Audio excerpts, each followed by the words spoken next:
You spoke about mental health on the last episode as well, and you're being very open with us. We know that one of psychologists are always saying that one of the biggest, or one of the worst things for someone who is struggling in terms of depression and stuff is rumination, being alone, being isolated, and just being alone with your mind and thinking. For some people right now who perhaps do live alone, or they might live with family, but it's a big family where generally a lot of the time they are alone, they're an only child.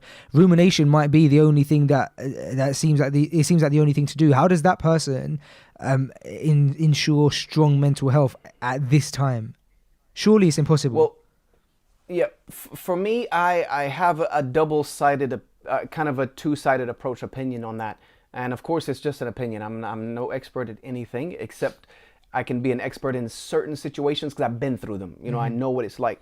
For me, when it comes to certain mental health issues, certain it varies case by case, but certain mental health issues, alone time is actually a good thing for me personally. I see it because when you're always with other people and always just trying to maintain a level of some type of sanity, you're really putting a band-aid on the issues. It's you're surviving. This is survival mode where you're putting a band-aid on it, but you're not addressing anything.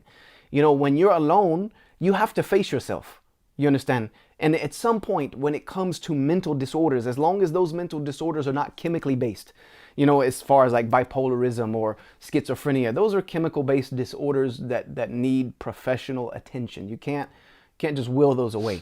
But when it comes to things like depression, anxiety, things of this nature, you're going to have to face the man in the mirror at some point. In reality, you have to deal with you, because the root problem of a lot of anxiety is our own instability with ourselves. We know past trauma, present trauma, whatever it might be that has created this mentality. All comes back to how you perceive it, how you are processing it, how you are dealing with it.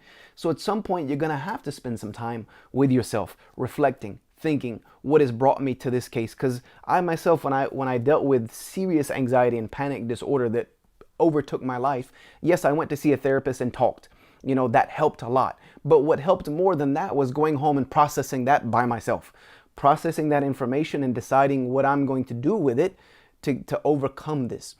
Do you think So that the some people solution might need that.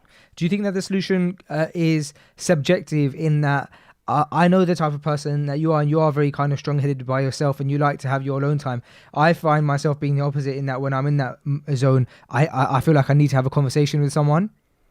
Yes, and that's why I said there's some people that's not their mode. Like me, I'm an introvert, so that becomes natural to me. Like being alone to me is, I don't find it very problematic because I'm introverted by nature. But if that person is an extroverted person and they get that healing and same satisfaction feeling through other people, akhi, we live, it's 2020, and we would think by now we'd have flying cars. When I was a kid in the 80s to 2020, like we'd be living on Mars. Unfortunately, we're having to teach people how to wash their hands again. So the world is a bit weird. But we live in a very connected world. You know what I mean? If you need to reach out to somebody, I'm try to have access to somebody or know somebody that you can call them, talk to them, FaceTime them. Like now you see people, they can't go and hang out with each other, so they're creating like, these FaceTime groups. I don't know how many people you can FaceTime now, but I think it's like up to 6, 7, 8, I don't know.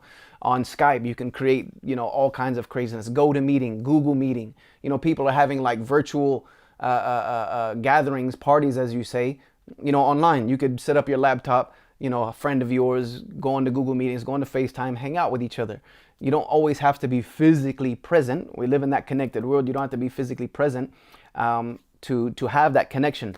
And I was reading yesterday, actually, a quote of Imam Ahmad, rahimahullah ta'ala, and this is kind of like the story of my life. He said, I have some brothers, I'm trying to paraphrase it to the best of my ability. I have some brothers who I only see them maybe once a year or more, but to me they are dearer to me than people that I meet every single day. And Wow. that's kind of like my own scenario. I feel like some of the closest brothers to me that I like, if I needed someone to call, most likely would not be in my immediate city.